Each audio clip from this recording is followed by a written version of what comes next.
Nous sommes réunis ce jour pour une dégustation du grand jury européen. Vous ne verrez jamais dans les revues de vin qui sont financées par la publicité un comparatif entre des premiers crus classés et des vins de crus bourgeois, crus artisans qui sont des petits vins, comme je dis entre parenthèses, au point de vue réputation, au point de vue marque, mais qui font des vins d'une grande qualité gustative. Le sommelier-chef va décapsuler toutes les bouteilles, va les ouvrir une après l'autre et M. Durion va vérifier que le millésime marqué sur le bouchon correspond bien au millésime qui est marqué sur l'étiquette.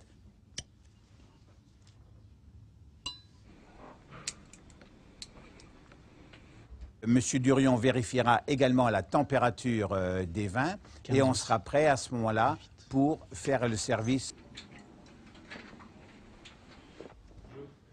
15 dégustateurs de très haut niveau ne peuvent pas se tromper en même temps sur le même vin le même jour.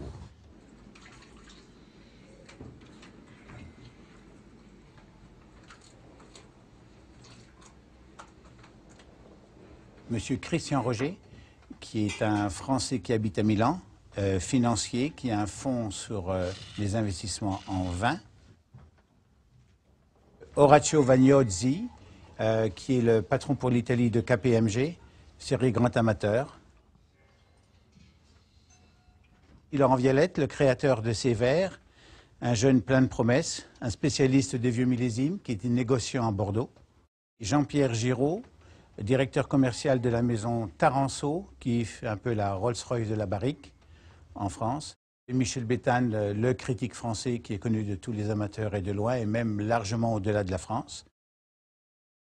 Jacques Perrin, qui est suisse, négociant, journaliste, professeur de philosophie. Wilfried von Gropp, professeur à Columbia University.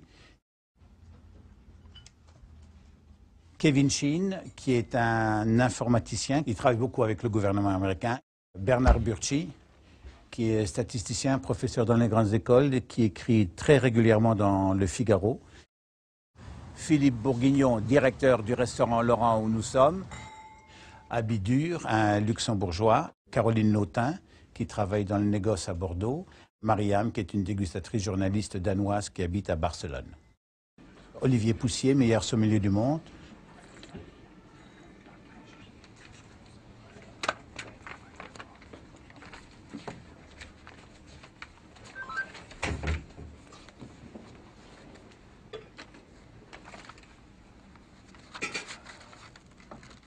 Philippe Bourguignon, le vin numéro 1. Alors, le vin était brillant, le vin marqué par un peu d'évolution. Moi, c'était pas mon premier vin, donc dans la série, je le trouvais un peu évolué, une bouche ronde, présente. C'était un vin flatteur, je mets 89 sur 100. C'est le premier tiers pour moi. C'est le premier tiers pour toi, Orazio. Oui, c'est un vin qui a matière. Belle matière qui t'a plu. Okay. Un vin marqué beaucoup par les épices, je trouve. Marqué par les épices, oui. Beaucoup de poivre gris là-dessus, sur ce truc-là. On est avec Pétrus.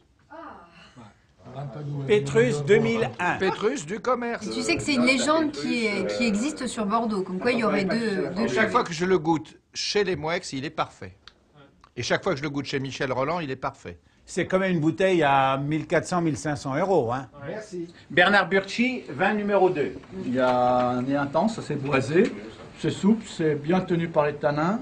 Il y a un tout petit creux que j'aime pas trop, c'est pas très long, il y a d'un joli fruit, donc un vin très bien. On est à Ozone. On est à Ozone 2001. Numéro 3. Est-ce que quelqu'un a beaucoup aimé le vin? Caroline? Non, c'est pas ma plus mauvaise note, mais ça fait partie du bas. Du bas. On est à Cheval Blanc. Numéro 4, Michel Béthane. La robe était un peu avancée, c'était un peu truffé. C'est pas complexe, mais bon, c'est buvable. Hein. Ouais, je vais donner un côté sudiste, un côté bois brûlé du bois, un côté lard des fumées. Oui. Ah, voilà. Ça, c'est bien. Lard des fumées et Michel truffé. Alors, on est où? C'est Aubryon. Voilà. Bravo, Aubryon. Jean-Pierre Giraud, numéro 5. Numéro 5, donc j'ai un vin un peu fermé en nez, avec une robe assez sombre. En bouche, c'est un vin dense, vineux, qui montre un millésime un peu austère. Un point de vue féminin. Moi, je trouve qu'au contraire, il y a une belle trame.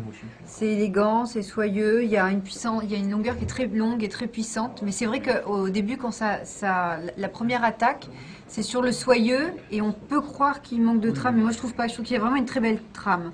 Et il y a beaucoup d'arômes. On est à Latour. Number 6. 6. I like this wine. C'est marqué par l'épice. Very nice, spicy, cloves. Nice attack. Very pleasant in the mouth. Oui. Good final. Very nice equilibrium. I really like that. Nous sommes à Lafite Rothschild. Mariam. Number 7. Number 7 was not one of the best wines for me, but in the first third, I find it with a very intense, attractive red nose with a lot of spice, the eucalyptus.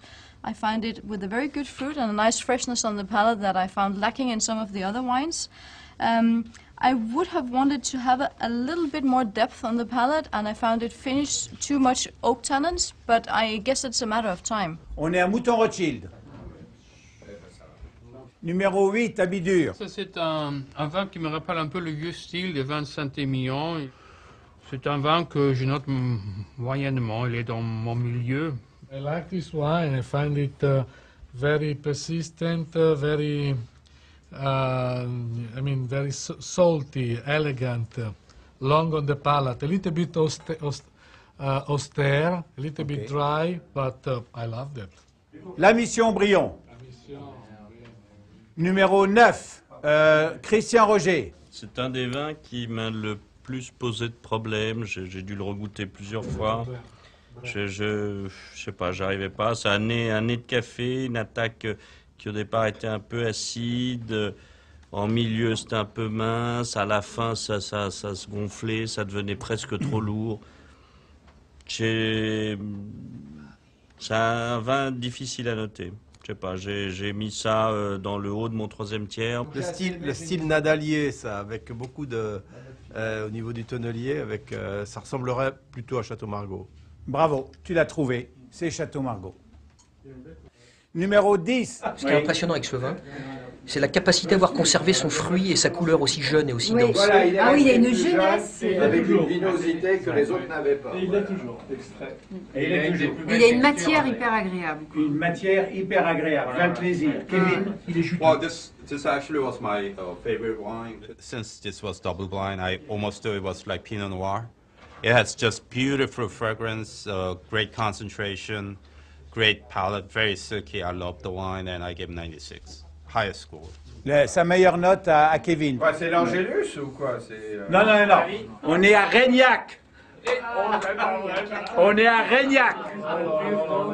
Un vin à 14 €, alors que mon Pétrus est à 1300 et quelques, même plus.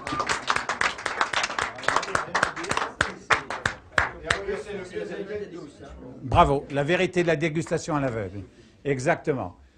Jacques Perrin, numéro 11. Alors c'était intéressant après le 10, parce que je les mets un peu en parallèle, les deux. Oui. Moi, le 11 est supérieur pour moi. Oui. Pour moi, c'est dans l'absolu ma meilleure note, parce que ce vin, il a tout. Michel, c'est sur celui-ci que je trouve qu'il y a un côté rhodanien, sur le côté un peu à la Marcel Dugas, un peu lardé fumé comme ça. Il est charnel, il est sensuel.